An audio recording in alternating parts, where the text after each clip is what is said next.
This past weekend, George Pataki paid a visit to neighboring New Hampshire, which happens to be the nation's first presidential primary state. Thank you for being here. Happy New Year. Pataki has floated his name before as a possible presidential candidate, most recently in 2012 and 2008. I'm actively looking at it, and if I had to guess, I'm likely to become a candidate. You know, I've thought about running in the past, obviously, but this is different. Critics say it's certainly different in one respect. Pataki left the governor's office in 2007, a near lifetime in politics. In politics, you never say never.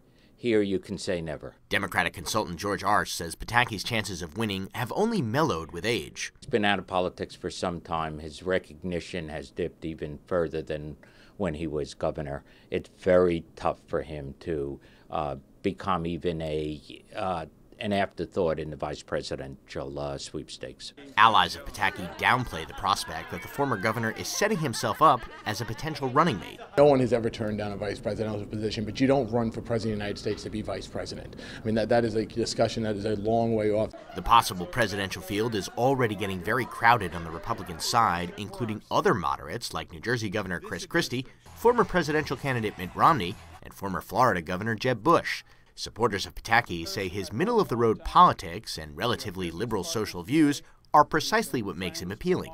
When George Pataki won his last election in New York, there were 3 million more Democrats. You know, that says he reaches across party lines, he attracts independent voters, and so you can't look at it as a state-by-state thing. You got to look at it as who can win a national election. Observers say that at least on the Republican side, it's a wide-open field with many GOP candidates expected to run.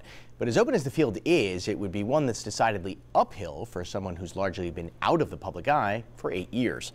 In Manhattan, Zack, Fink, Time Warner Cable News.